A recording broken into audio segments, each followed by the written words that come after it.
Muy bien, pues vamos a concluir entonces esta jornada que ha sido intensa, ¿verdad? Horizontes infinitos del espíritu, ¿no? Cerramos este círculo, ¿no?, que nos ha convocado hoy. Mercedes nos ha abierto el camino, ¿no?, en este cierre, ¿no?, para redondear entonces todas aquellas cuestiones que hoy nos hemos reflexionado, ¿no? Cuando hablamos en realidad de horizonte, estamos hablando de algo profundamente humano. El horizonte es esa línea divisoria, como sabemos, que nos orienta en la vida, ¿no? En este caso nos orienta en nuestro camino, en nuestra andadura, pero que paradójicamente se aleja, ¿no?, cada vez que nosotros vamos hacia ella. Desde este punto de vista, ¿no?, podemos decir que el horizonte en realidad nunca lo alcanzamos, pero siempre está ahí orientando nuestro camino. Desde la perspectiva espírita, esta imagen resulta paradójicamente, extraordinaria en esta compensación, porque nos revela la comprensión del sentido de la vida de manera muy clara, ¿no? Entonces, pensemos por un momento en ese navegante, ¿no?, que está ahí en la experiencia del navegante, que en el mar abierto fija su mirada en el horizonte. Hay algo en este gesto que resume toda la actitud espiritual que nos propone el espiritismo. Mirar más allá de lo inmediato, confiar en que existe algo más y seguir avanzando aunque la meta no sea todavía visible. El espíritu, en este caso, es el navegante, y la vida, en toda su complejidad, con todas sus tempestades y sus bonanzas, en realidad es el mar que lo educa. Durante siglos, la humanidad ha sido educada en una visión estrecha, como hemos ido viendo hoy, de la existencia. Pensamos que se nace, se muere, se vive, se muere y todo acaba ahí. Y bajo este paradigma, el ser humano queda prisionero entonces de un tiempo corto. En realidad, predomina el miedo a la pérdida, la angustia ante lo desconocido, etc. El espiritismo, sin embargo, rompe esa frontera conceptual y nos invita a una comprensión mucho más amplia, más justa y más esperanzadora. La vida, en verdad, no es un evento aislado, sino un proceso continuo, dinámico y ascendente. De este modo, podemos afirmar que la existencia corporal no es un punto final ni un examen definitivo, sino una etapa educativa dentro de una trayectoria mucho más extensa. El espíritu no está encerrado entonces entre el nacimiento y la muerte. En realidad se expresa, aprende y progresa a través de múltiples experiencias, visibles e invisibles, corpóreas y espirituales. Allan Kardec, al interrogar a los espíritus superiores, desmonta progresivamente la idea de un destino rígido e inmutable. Cuando pregunta en el libro de los espíritus si el espíritu tiene un término al progreso que debe realizar, la respuesta es categórica. No hay límite para su perfeccionamiento. No hay límite. Estas tres palabras condensan una de las verdades más liberadoras que el espiritismo ha aportado al pensamiento humano. Este principio transforma radicalmente nuestra forma de ser y de ver la vida. Si el horizonte es ese momento de expansión que decíamos a medida que caminamos, entonces cada paso tiene sentido, incluso cuando no comprendemos inmediatamente su finalidad. Cada experiencia, cada desafío, cada caída y cada superación forma parte de un proceso mayor que estructura nuestro ser desde dentro. No somos seres acabados, como sabemos, que esperan el juicio final, sino que somos seres en formación en un proceso infinito de devenir. Es importante detenerse un instante en la palabra proceso. El espiritismo no propone un progreso automático ni garantizado por el simple hecho del paso del tiempo. Progresar implica esfuerzo, reflexión, reparación y amor. La eternidad no es un regalo pasivo, entonces, sino el escenario en el que cada espíritu construye activamente su propia historia. Y esta construcción comienza aquí, en este momento, con las decisiones que tomamos hoy. Desde aquí se abre el asunto que hoy nos convoca, los horizontes infinitos del espíritu, entendidos no como una abstracción filosófica, sino como una realidad viva que se construye día a día en el ejercicio del amor, de la conciencia y de la responsabilidad. De este modo, si la vida es un proceso en expansión y el progreso no tiene fin, surge la pregunta fundamental que nos planteamos y es sobre la ley que sostiene este movimiento ascendente. ¿Qué fuerza impulsa al espíritu a avanzar siempre? La respuesta nos conduce al corazón mismo de la doctrina espírita, la perfectibilidad. Uno de los pilares más consoladores y revolucionarios de la codificación espírita es la afirmación de que todos los espíritus han sido creados simples e ignorantes, pero destinados a la felicidad suprema. Esta afirmación encierra una consecuencia ética profunda. Nadie nace condenado, nadie es creado malo y nadie está excluido del futuro, en realidad. La perfectibilidad no es un privilegio de unos pocos ni un atributo exclusivo de las grandes almas que aparecen en la historia. Es una ley divina universal, inscrita en la estructura misma del espíritu. Todos avanzamos, aunque no lo hacemos al mismo ritmo, aunque lo hagamos por caminos distintos, atravesando pruebas diferentes. Sin embargo, el destino es común, el desarrollo pleno de las potencialidades de progreso y sublimación como espíritus inmortales. Desde esta perspectiva, el mal deja de ser una esencia y pasa a ser un estado transitorio de ignorancia. El error en realidad no define al espíritu, sino que lo educa. La caída no es un fracaso en este sentido, un fracaso eterno, sino que es una oportunidad de aprendizaje, una lección. Esta visión transformadora nos impulsa también, nos transforma en nuestra relación con nosotros mismos, con los demás, con nuestro ambiente, y nos invita a una mirada más compasiva, más paciente y en realidad más fraterna. ¿Cuántas veces en verdad juzgamos a alguien por lo que es hoy sin considerar en realidad que es alguien que carga siglos de aprendizaje incompleto y que está en su propio proceso de despertar?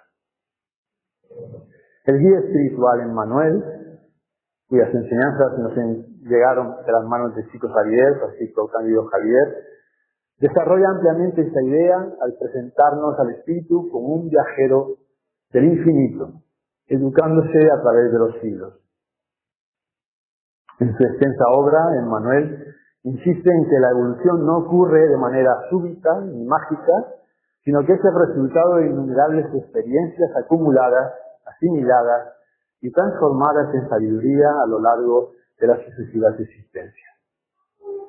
Cada vida es una página nueva, entonces, en un libro que nunca termina, podemos decir. La perspectiva, por tanto, de la perfectibilidad no es un ideal abstracto reservado a los discursos elevados. Es una necesidad evolutiva. Cada espíritu progresa porque no puede dejar de hacerlo, incluso cuando se rebela contra la ley divina, incluso cuando se detiene momentáneamente en el egoísmo o el orgullo.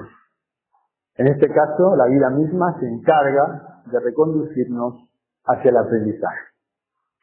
Las consecuencias naturales de nuestros actos, lo que en la doctrina espírita llamamos ley de causa y efecto, funciona como el maestro que nunca abandona, podemos decir, al alumno difícil.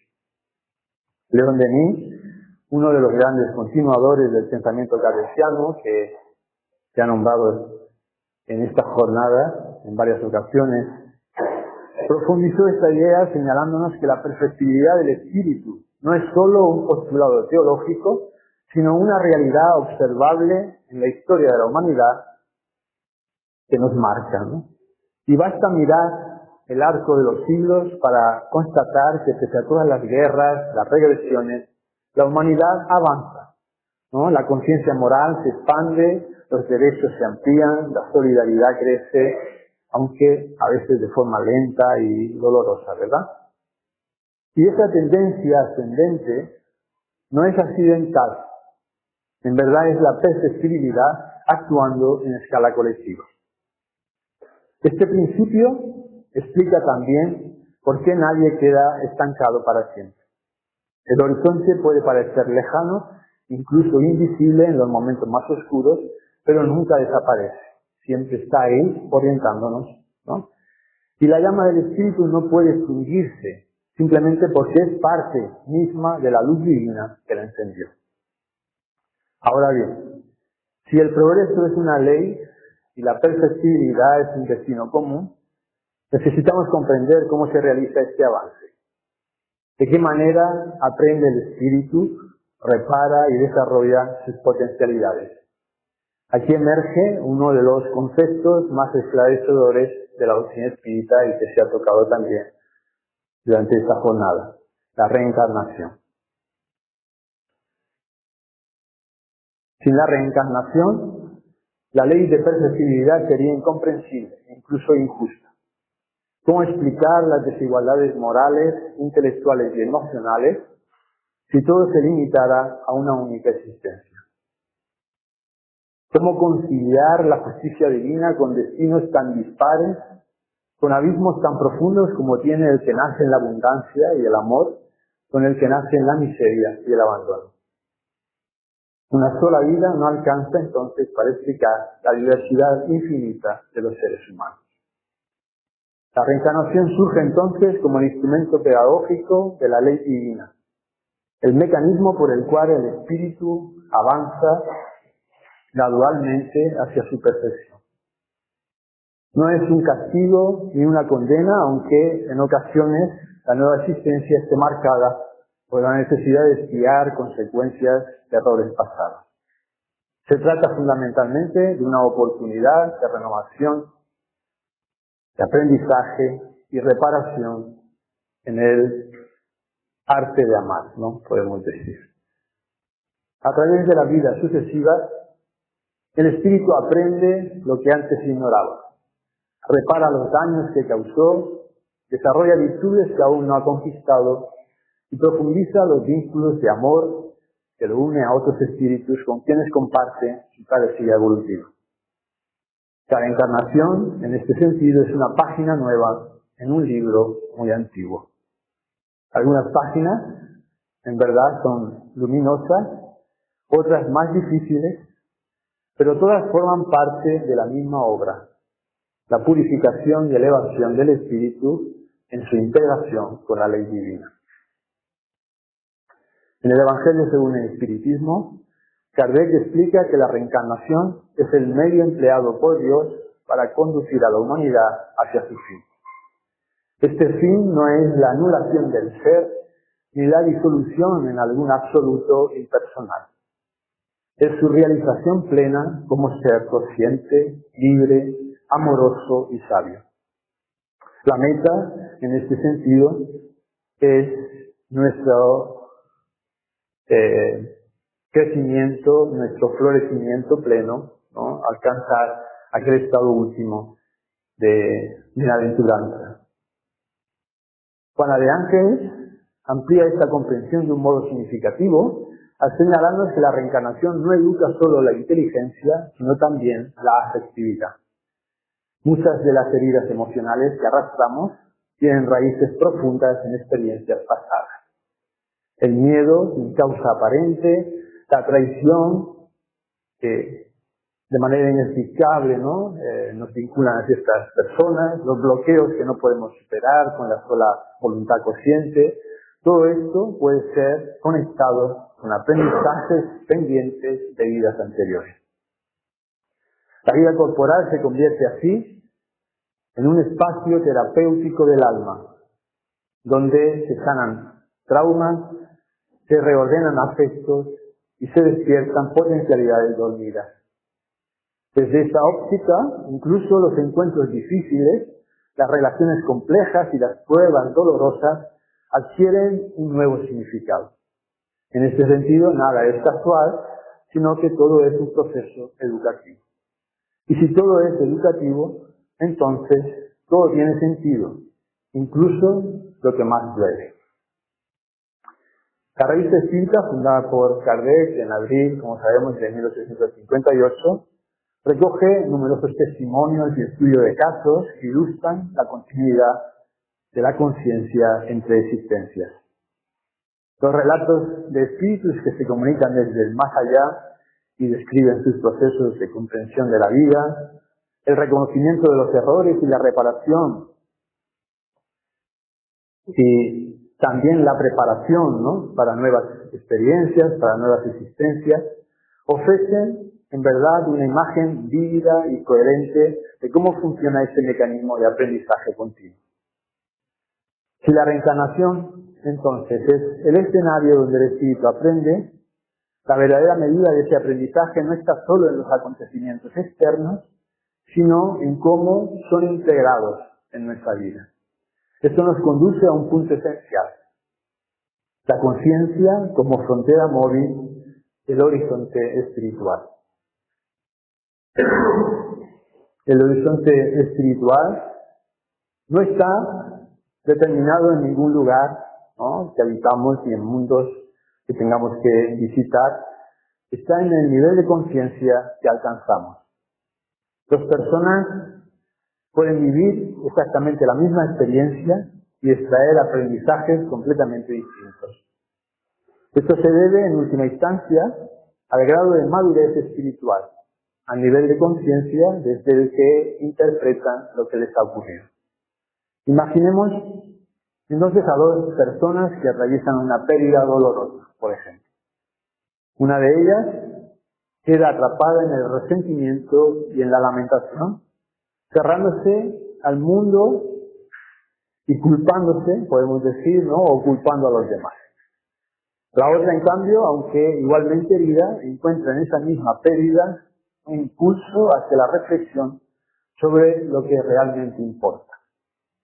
El hecho externo es idéntico, pero la experiencia interna es radicalmente distinta. Y esta diferencia habla del nivel de conciencia de cada uno. A medida que el espíritu evoluciona, amplía su percepción de la vida, refina su sensibilidad moral, despierta su responsabilidad ante las leyes divinas y se desarrolla su capacidad de amor. La conciencia no es un dato fijo en realidad, sino que se trata de una conquista que se va ampliando con cada experiencia bien asimilada. La conciencia funciona, en palabras de Emmanuel, como el tribunal divino que cada uno lleva consigo. No acusa desde fuera, no castiga arbitrariamente, no absuelve por conveniencia, sino que refleja con fidelidad el estado real de nuestro propio ser. Por eso, el remordimiento, en realidad, un remordimiento auténtico, ese dolor profundo ante el propio error, no es una condena, sino una señal de progreso. Solo puede sentir remordimiento quien, de alguna forma, ya ha desarrollado suficientemente la conciencia para percibir la distancia entre lo que es y lo que debería ser.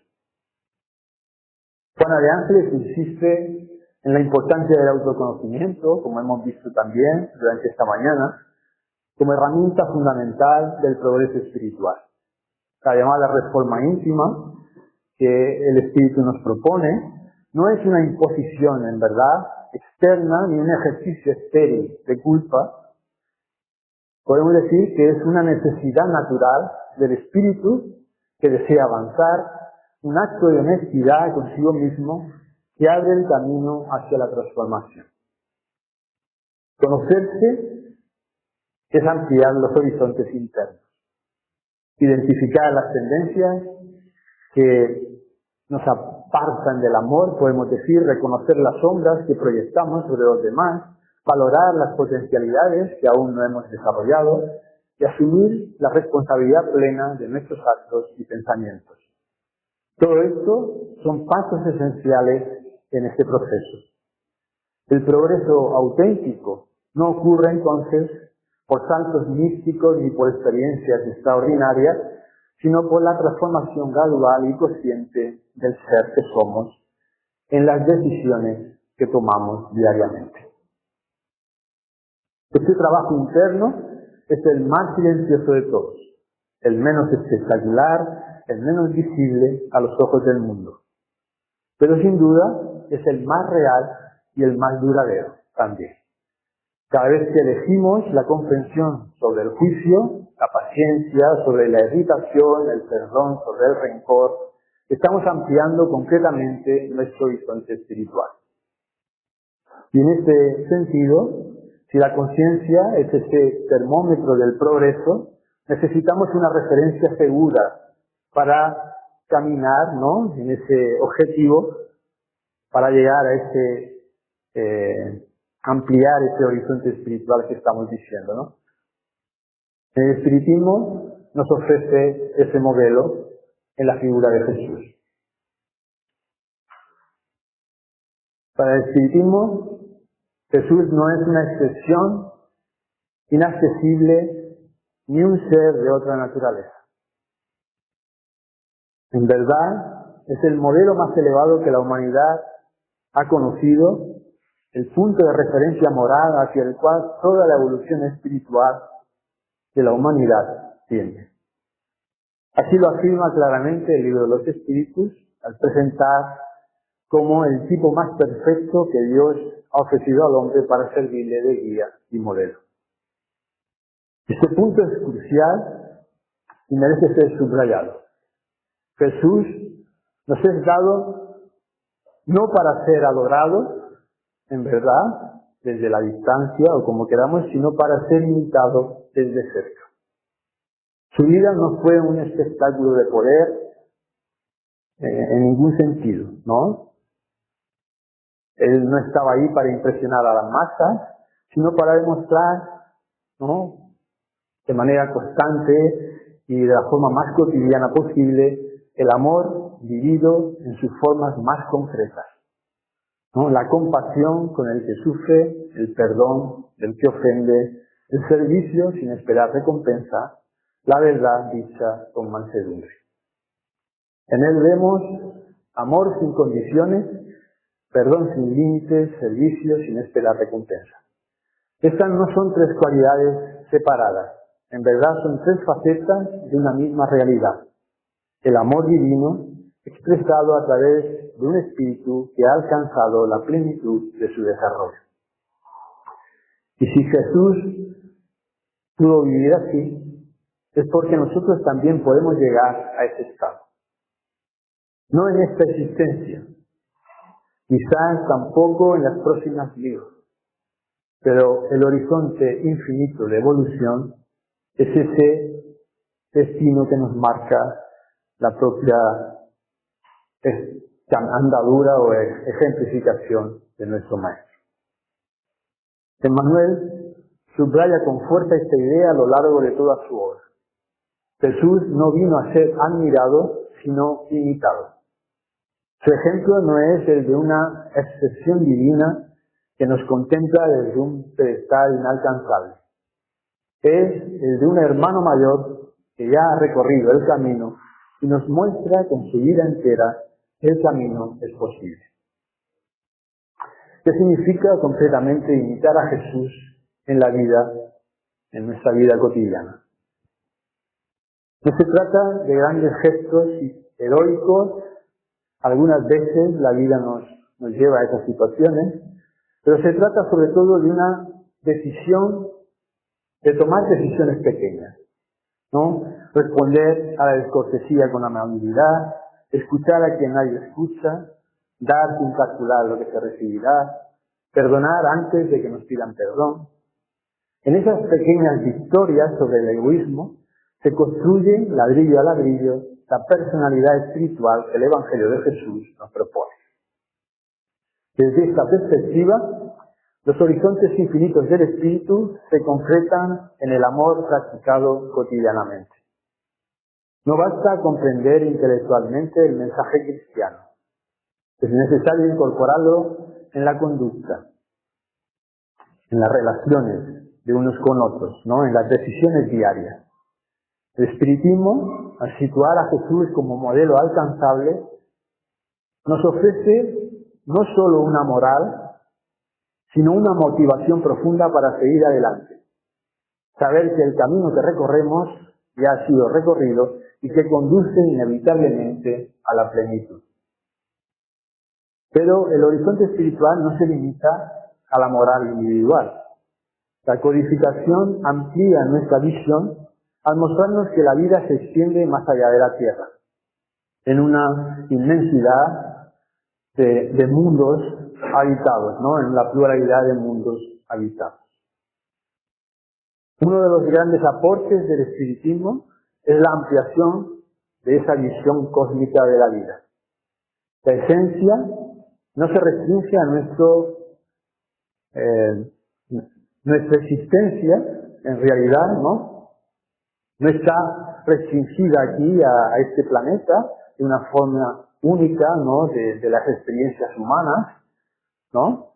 Y esto lo podemos ver en el libro de los espíritus, ¿no?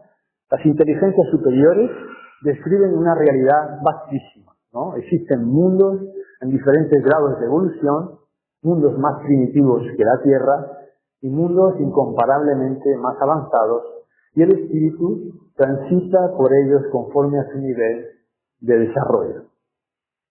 En esta perspectiva cósmica tiene una consecuencia que en realidad nos conforta y es responsabilizadora a la misma vez. Reconfortante porque nos dice que la Tierra no es el único escenario de evolución. Si esta vida no alcanza para todo lo que necesitamos aprender, habrá otras oportunidades en otros contextos que nos posibilite eso. Y responsabilizadora porque nos recuerda que no somos accidentes cósmicos insignificantes, somos viajeros con una misión en un universo habitado por inteligencias en proceso de desenvolvimiento. La muerte, desde esta perspectiva, no cierra horizontes, sino que los expande. El retorno al mundo espiritual no es una interrupción del aprendizaje, sino la continuación en otro plano. Y la revista espírita presenta numerosos testimonios de ello. Muestra al espíritu revisando su última existencia con una claridad que no siempre tuvo cuando estaba encarnado. Lo muestra comprendiendo el sentido de las pruebas, reconociendo los lazos afectivos que lo unían a otros, cual fuera la relación que podemos tener, y preparándose también, ¿no?, a través del apoyo de los guías y amigos espirituales para nuevas experiencias. El mundo espiritual es, por tanto, una escuela activa y no un paraíso de reposo pasivo o un infierno de castigo eterno. Allí el trabajo continúa, el estudio continúa, el servicio continúa. Algunas almas se dedican a asistir a los encarnados, otras se preparan para nuevas existencias terrestres y otras avanzan hacia planos de existencia que nuestra mente todavía no alcanza a imaginar. La vida, en todos sus aspectos y en todos sus planos, es actividad creadora, creativa y amorosa. Esta comprensión nos libera del miedo a la muerte y nos invita a vivir con mayor responsabilidad. Saber que la vida continúa no exime del compromiso presente, al contrario, lo intensifica. Si lo que construimos hoy en términos de carácter, de amor, de sabiduría, acompaña al espíritu más allá de la muerte, entonces cada momento tiene un peso específico, una densidad de sentido que una visión materialista, reducida de la vida, de la existencia, no puede ofrecer. Sin embargo, la observación del proceso evolutivo surge una cuestión inevitable que nos tenemos que plantear también, ¿no? El papel que juega el dolor en este camino. ¿Por qué sufrimos en realidad?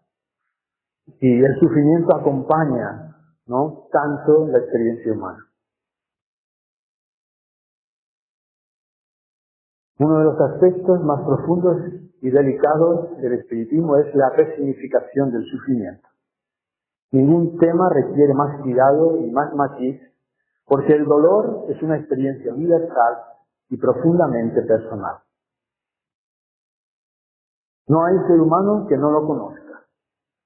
Y pocas cosas son tan capaces de desestabilizar la fe como el sufrimiento que no parece tener sentido.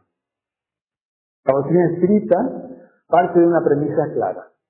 El dolor no es una venganza divina, ni una prueba arbitraria impuesta por un Dios distante y vengativo. En la mayoría de los casos, el sufrimiento actúa como un impulsor del despertar espiritual. León Denis, en sus profundas reflexiones sobre el ser, afirma que el dolor es el aguijón que estimula al progreso. Esta imagen del aguijón es reveladora porque el aguijón no destruye, sino que activa, pone en movimiento lo que estaba dormido. Juana de Ángeles ofrece una comprensión aún más rica al distinguir distintos tipos de sufrimiento y sus funciones. El dolor puede actuar como despertador de la conciencia, llamando al espíritu a salir de la anestesia, del conformismo y la superficialidad. Puede funcionar como instrumento de liberación emocional, rompiendo estructuras rígidas o fijas del carácter que impedían el crecimiento. Y puede ser, en sus formas más profundas, el camino hacia la compasión más verdadera, porque quien ha sufrido en verdad ha ganado la capacidad de comprender el sufrimiento ajeno. Sin embargo, es importante ser preciso. No todo sufrimiento es automáticamente purificador. El dolor que se niega, que se reprime o que se transforma en resentimiento no educa, sino que deteriora. El sufrimiento cumple su función de evolución cuando es enfrentado con honestidad, cuando se le pregunta qué tiene que enseñarnos, cuando se atraviesa con conciencia, en lugar de huir de él o de quejarse o de quedar paralizado ante él. Emmanuel recuerda que no existe dolor inútil cuando se convierte en lección. La clave está en la actitud interior frente a la experiencia dolorosa. La misma prueba puede hundir a un espíritu o elevarlo dependiendo de cómo recibe y procesa aquella situación. El libre albedrío, uno de los principales de los principios más fundamentales, ¿no?, del espiritismo, se ejerce de manera particular y de forma significativa en los momentos de crisis, en los momentos de más dificultad, ¿no? Y ahí podemos elegir amargarnos o crecer. Esto no significa que en realidad tenemos que saltar el sufrimiento y resignarnos de manera pasiva a situaciones que pueden cambiar. El espiritismo no propone el fatalismo, como también se ha dicho en esta mañana. Significa más bien que cuando el sufrimiento es inevitable, cuando la pérdida ya ha ocurrido, cuando la enfermedad ya ha avanzado, cuando el error ya se ha cometido, existe siempre la posibilidad de transformarlo en sabiduría. Esa transformación es uno de los actos más libres y más nobles que el ser humano puede realizar. Y en ese sentido, si el sufrimiento educa, la conciencia nos despierta y el amor guía, ¿hasta dónde se dirige en realidad, ¿hacia dónde vamos, no? Esta es la pregunta. ¿Cuál es el futuro del ser humano y de la humanidad en su conjunto, entonces? El espiritismo no propone una esperanza pasiva que espera sentada al final de los tiempos. Tampoco nos tiene esa condición fatalista que decíamos, ¿no? Lo que hace es proponernos una esperanza activa y responsable. Una esperanza fundada en la comprensión de las leyes que gobiernan la evolución. La humanidad avanza lentamente, pero de forma irreversible, hacia formas de vida más justas, más solidarias y más fraternas. Y ese avance no es automático ni lineal, pero es real. Emmanuel, en su obra Camino de la Luz, denomina a la humanidad, en realidad, ¿no? Denomina a la humanidad como una gran colmena. Una gran colmena en la que todos trabajamos para alcanzar un fin último que a todos nos espera. Esta imagen de la colmena es profundamente significativa. Nadie trabaja solo para sí mismo. Ningún esfuerzo individual es ajeno al progreso del conjunto. Y la inteligencia colectiva de la colmena supera infinitamente a la de cada abeja individual. Así funciona la evolución espiritual de la humanidad. Cada espíritu se transforma, eleva su propio horizonte y construye simultáneamente el progreso colectivo de toda la humanidad. La regeneración del mundo comienza en la regeneración del individuo. Esta frase, que aparece de distintas formas en la propia codificación, en las distintas obras de la codificación, no es una consigna vacía que tenemos que considerar. Es la descripción precisa de un mecanismo real. Cuando un espíritu transforma genuinamente su manera de ser, cambia la calidad de sus relaciones, cambia el ambiente que habita, cambia las influencias que ejercen sobre quienes le rodean de manera significativa. El bien se propaga siempre, aunque no sea o no se ve de manera visible. Tarrega afirma que el destino del espíritu es la felicidad conquistada por el mérito y el amor. No se trata de una felicidad superficial basada en el placer o en la ausencia de dificultades. Es una paz profunda, fruto de la armonía con las leyes divinas, de la coherencia entre lo que se piensa, se siente y se hace. Esa paz no se impone desde fuera, se construye desde dentro con el trabajo silencioso de la reforma interior. ¿Cómo será ese futuro que el espiritismo nos dibuja? Los espíritus superiores describen mundos donde el amor es la ley que organiza todas las relaciones, donde la ciencia y la espiritualidad no se oponen, sino que se complementan, donde la guerra y el egoísmo han sido superados, no por imposiciones externas, sino porque la conciencia colectiva los ha reconocido como formas primitivas de existencia. Es un futuro que todavía está lejos para la Tierra, pero que ya existe en otros mundos más avanzados, y que se nos muestra no para paralizarnos con la distancia, sino para orientar nuestros propios pasos. Los horizontes del espíritu son infinitos porque infinito es Dios. El espíritu, como obra inmortal, salida de las manos del Creador, está destinado a reflejar cada vez más esa perfección.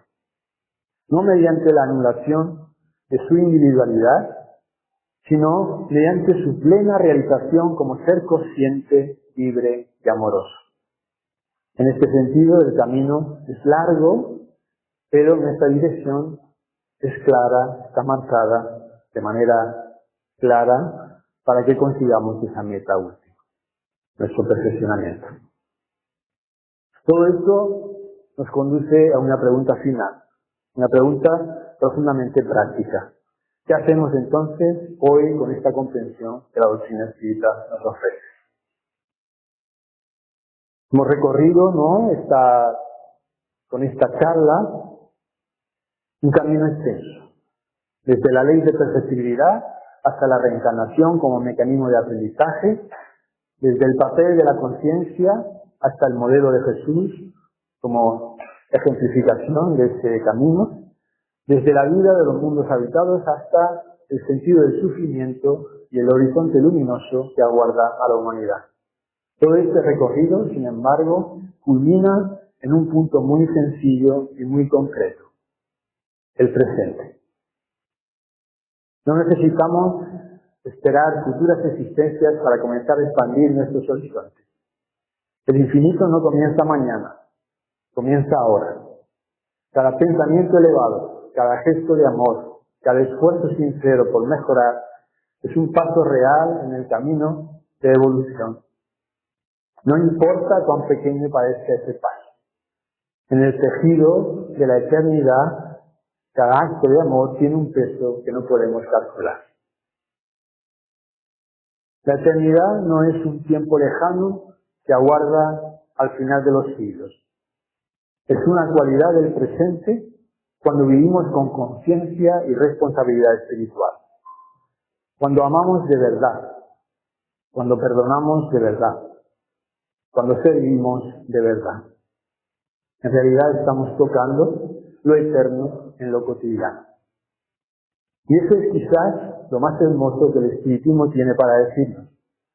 Que lo sagrado no está solo en los templos ni en las grandes iluminaciones, sino en la decisión de ser mejores aquí, ahora, en este momento.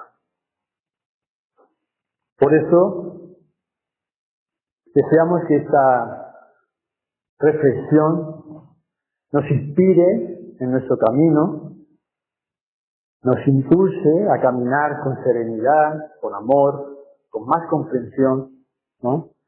Que podamos entonces lograr esos objetivos de transformación, de sublimación, que tanto deseamos, ¿no? Recordando siempre que por más lejos que esté el horizonte, siempre vale la pena avanzar. Y para este final traemos un cierre que podemos decir, nos ofrecer 3 compromisos que consideramos, ¿no?, nos pueden ayudar a ese expandir de nuestro horizonte espiritual. Si los horizontes del espíritu son infinitos, entonces la pregunta